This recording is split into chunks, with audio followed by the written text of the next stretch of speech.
When the cameras roll, anything can happen, and sometimes it does.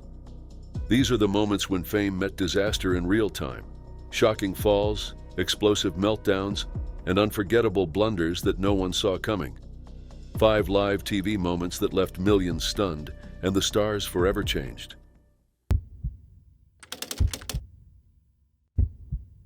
The Academy Awards have long been Hollywood's night of glamour, prestige, and perfectly rehearsed moments. But on March 27, 2022, the 94th ceremony turned into something no one could have predicted. In an instant, the world's most watched red carpet event transformed into one of the most talked about live television moments in history. That evening, comedian Chris Rock took the stage at the Dolby Theater in Los Angeles to present the Oscar for Best Documentary Feature. Known for his sharp humor and unfiltered style, Chris began with a few light-hearted jokes about the audience before turning his attention to Jada Pinkett Smith, who sat near the front with her husband, actor Will Smith. Referring to her shaved head, he quipped that he couldn't wait to see her in G.I. Jane 2, comparing her look to Demi Moore's buzz-cut role in the 1997 film. Laughter rippled through the audience. Even Will appeared to laugh, but Jada rolled her eyes. For those who knew about alopecia, an autoimmune condition that causes hair loss, the joke hit a nerve. What happened next unfolded so fast that viewers around the world could hardly believe what they were seeing. Without warning, Will stood up, strode onto the stage, and slapped Chris across the face with an open hand.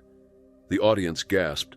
Some thought it was a planned bit, but the sharp sound of the hit, the stunned look on Chris's face, and the tense silence that followed quickly proved otherwise. As Will walked back to his seat, he angrily yelled for Chris to stop mentioning his wife's name. His words were muted on American television, but international broadcasts caught every second, and within minutes, uncensored clips flooded social media, going viral across every platform. Chris, visibly shaken, tried to keep his composure, joking that it was the greatest night in the history of television before finishing his presentation and awarding the Oscar to Summer of Soul. Meanwhile, in the audience, shock turned to disbelief. Hollywood icons exchanged stunned glances. Denzel Washington and Bradley Cooper were later seen comforting Will, trying to calm him as producers debated what to do. Some called for his removal, but the show continued. Only 40 minutes later, Will was called back to the stage, this time to receive the Best Actor award for his performance in King Richard. Fighting back tears, he delivered an emotional and rambling speech about love, protection, and divine purpose.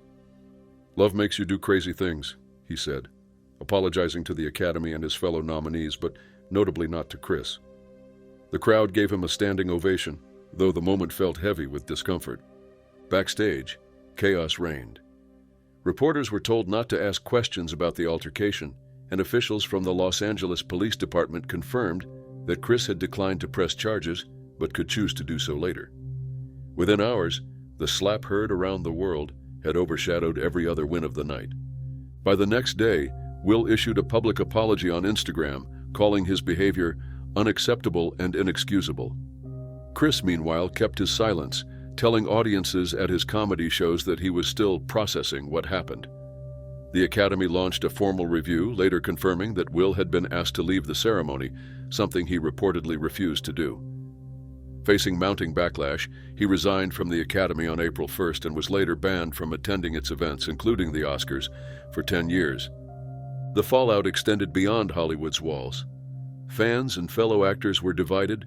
Some defended Will's impulse to protect his wife, while others condemned the violence and hypocrisy of the act. Projects starring Will, including the Apple TV Plus film Emancipation, were delayed amid the controversy. Meanwhile, Chris continued his career largely unscathed, later addressing the incident in his 2023 Netflix special.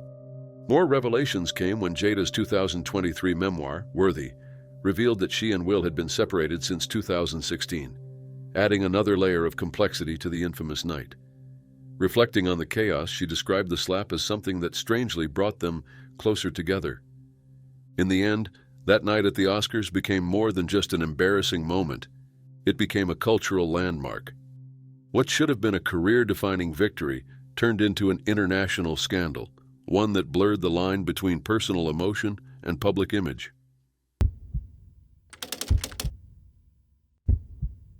A resurfaced 2017 clip of Sean Diddy Combs has once again ignited the internet, and this time it's not for his music.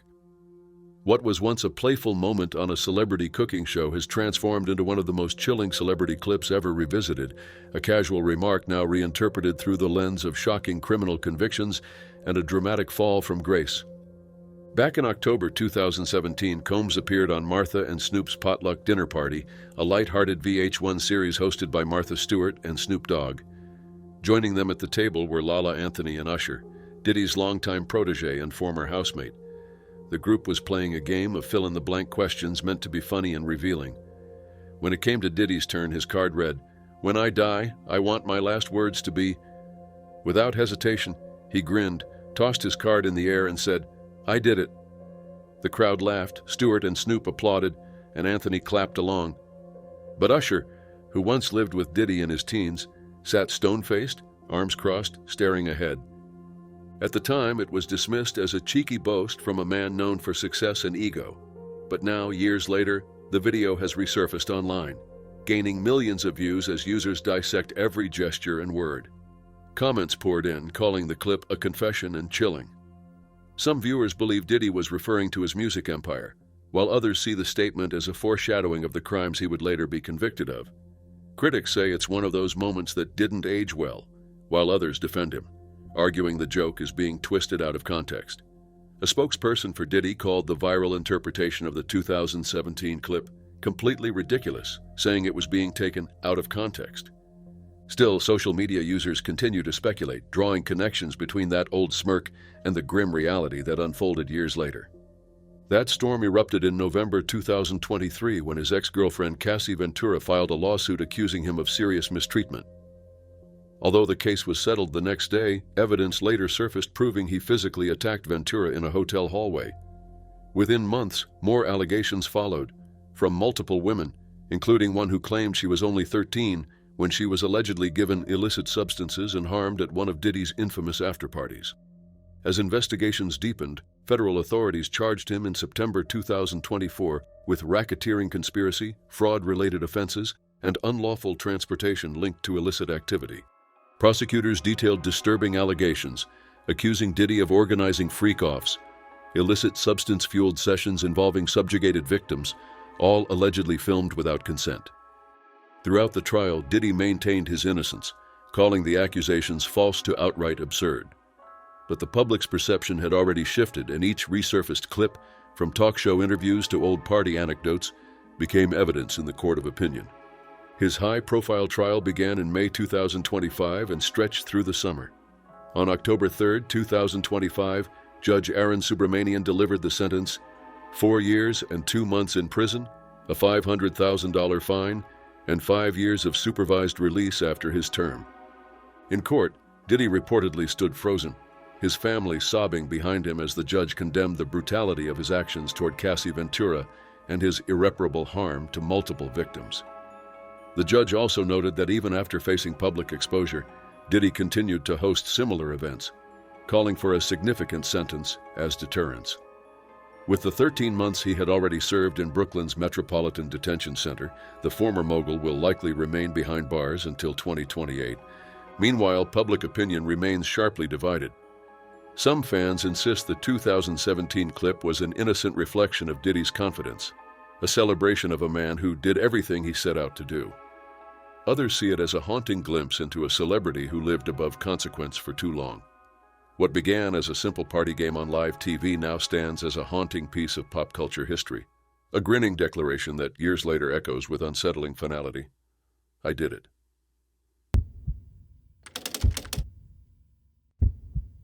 When it comes to live TV chaos, few moments have left audiences as stunned as what unfolded at the 2009 MTV Video Music Awards.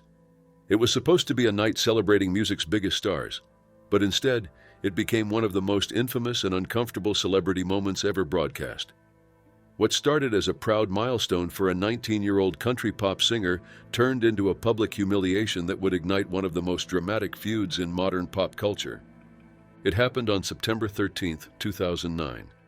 Taylor Swift had just made history by becoming the first country artist to win Best Female Video at the VMAs for You Belong With Me. She stepped on stage at Radio City Music Hall, speechless, thanking fans for a moment that symbolized her crossover into pop superstardom. But that moment was cut short. Kanye West, sunglasses on and drink reportedly in hand, stormed the stage, yanked the microphone from Taylor and declared that Beyoncé had one of the best videos of all time.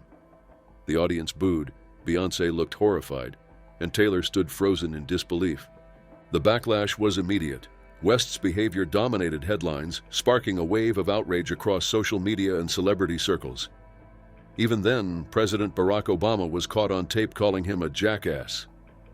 West apologized publicly and privately, and Taylor graciously accepted, even performing on Saturday Night Live later that year, where she mocked the incident with a self-written monologue song. When she released her 2010 track Innocent, many saw it as her way of forgiving him. At that time, it seemed the pop world had moved on. By 2015, the two had seemingly buried the hatchet. Taylor and Kanye were photographed chatting at events, and she even presented him with the prestigious Video Vanguard Award at that year's VMAs. In a symbolic gesture, she jokingly echoed his infamous line, "I'm really happy for you, and I'm gonna let you finish," turning the tension of 2009 into light-hearted nostalgia. But the piece was short-lived. In early 2016, Kanye released Famous, which included a lyric suggesting that he was responsible for making Taylor famous. Taylor immediately denied giving approval, calling the line demeaning. Kanye's wife at the time, Kim Kardashian, stepped in to defend him, claiming that Taylor had consented during a phone call and later released edited clips of that call on Snapchat. The internet erupted, painting Taylor as a liar, and the hashtag Taylor Swift is over party trended worldwide. Her image took a devastating hit. For Taylor, the fallout was catastrophic. In her 2023 Time interview, she described that period as a career death, explaining how she felt trapped and betrayed, withdrawing from public life for a year out of fear and distrust. Her 2017 album Reputation became her reclamation of power after being publicly ridiculed. Songs like Look What You Made Me Do and This Is Why We Can't Have Nice Things were thinly veiled jabs at Kanye and Kim, marking the most defiant era of her career. Then came the twist.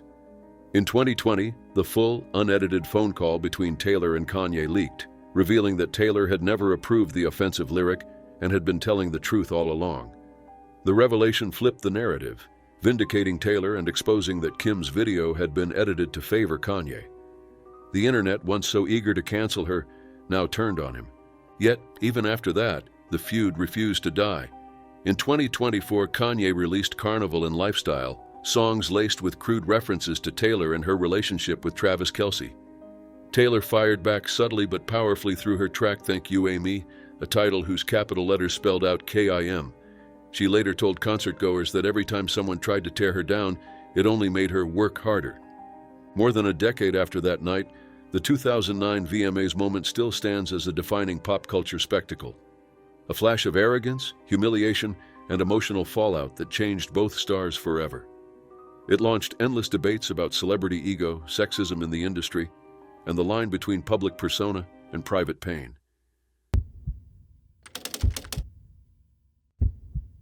The 2025 Oscars red carpet delivered one of those rare history meets headline moments that instantly became Hollywood legend.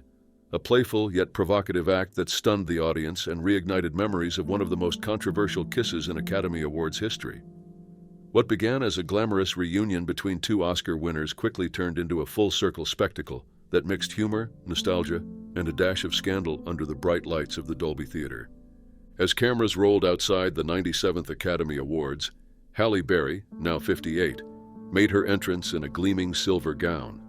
When she spotted Adrien Brody, 51, newly crowned Best Actor for The Brutalist, she approached him with a mischievous smile. Without warning, she leaned in, grabbed him by the neck, and planted a bold kiss on his lips, declaring to his partner, Georgina Chapman, "I'm sorry, Georgina, but I've got to do it." Gasps rippled through the crowd before cheers erupted, with reporters and fans alike realizing exactly what they were witnessing, Halle's payback for Adrian's unforgettable move 22 years earlier. That moment in 2003 had gone down as one of the most shocking in Oscars history. After winning Best Actor for The Pianist, Adrian had swept a stunned Halle, then the previous year's Best Actress winner, into a passionate, lingering kiss before delivering his acceptance speech. She later revealed she had no idea it was coming, saying in a 2017 interview that she was completely shocked and simply went along because she didn't know how to react. At the time, audiences laughed it off, but in the years that followed, the unscripted kiss drew heavy criticism from viewers and media commentators who saw it as inappropriate and lacking consent. This year's reversal flipped that moment on its head.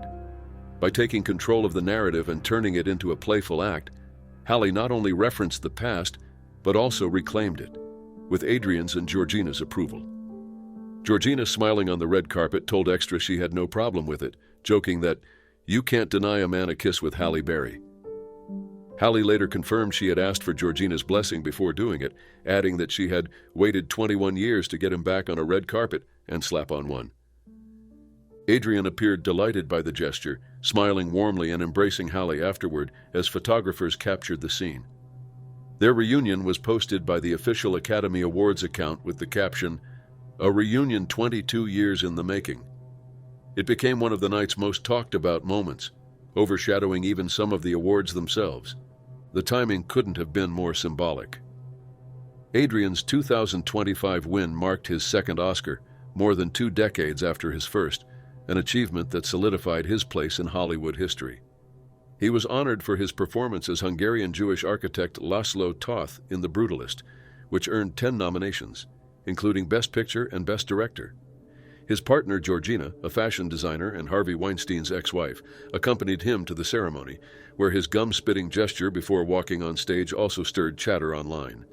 In a recent Variety interview, Adrian reflected on his 2003 kiss with Halle, saying that while times have changed, his actions were never intended to make anyone uncomfortable. "We live in a very conscious time," he said. "Nothing I've ever done was meant to make anyone feel bad." Halle, for her part, has moved past the controversy, publicly congratulating Adrian on his Golden Globe win earlier this year and calling him truly one of one. Still, the red carpet revenge kiss reignited debate online, with some calling it light-hearted closure and others questioning whether such gestures belong at all in a post-#MeToo Hollywood. But for most viewers, the moment was pure entertainment, a cheeky nod to a complicated legacy that transformed an uncomfortable Oscars memory into one of celebration and self-awareness.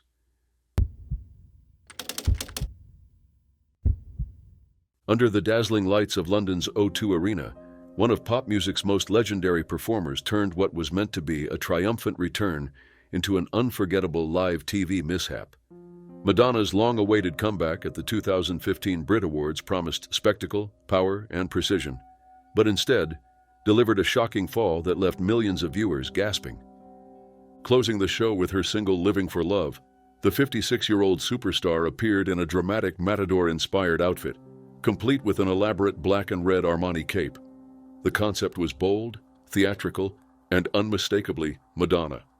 But as she began to climb the steps to the center of the stage, the plan unraveled. The cape, meant to be dramatically pulled off by her dancers at a key moment, had been tied too tight. When they yanked it instead of releasing gracefully, it caught, and in an instant, Madonna was pulled backward off the stairs, crashing hard onto the stage below. The crowd fell silent for a split second as the singer lay momentarily stunned, her mic cutting out, the music still blaring. Onlookers like Karlie Kloss and Taylor Swift were visibly horrified. Yet within moments, the Queen of Pop proved why she has reigned for decades. She rose, straightened her costume, and carried on performing as if nothing had happened, her resilience instantly becoming part of pop culture history. The irony wasn't lost on anyone. As she sang the words, "I'm gonna carry on," the lyrics seemed almost prophetic. After the show, Madonna addressed the incident with her signature humor and professionalism. Posting on Instagram, she joked that her cape was tied too tight, reassuring fans she was fine and thanking them for their support. The video of her fall spread instantly across social media, spawning countless memes and jokes, including fashion references to The Incredibles' "No Capes" line. But amid the teasing, there was also a wave of admiration. Celebrities like Mario Lopez and Anthony Cotton praised her determination to finish the performance despite the painful tumble, calling her a trooper and a legend. In the days that followed, the story took on a life of its own. Madonna revealed on The Jonathan Ross Show that the fall had actually left her with whiplash and a bruised head, describing it as a horror show. She explained that her choreographers had tied the cape extra tight so it wouldn't slip, leaving her with a terrible choice in the moment: be strangled or fall. "I chose to fall," she admitted. Designer Giorgio Armani later distanced himself from the mishap, stating that Madonna had personally requested a tie instead of a hook, which made it difficult to undo mid-performance. Despite the pain and embarrassment, the pop icon's misfortune proved commercially beneficial. Her single Living for Love soared in streams overnight, doubling on Spotify and climbing the charts, securing her first top 40 hit in years. While she vowed no more capes going forward, the 2015 Brit Awards fall became another defining chapter in Madonna's storied career, a viral moment that reminded the world of her unmatched ability to turn even disaster into a display of strength, spectacle, and showbiz survival.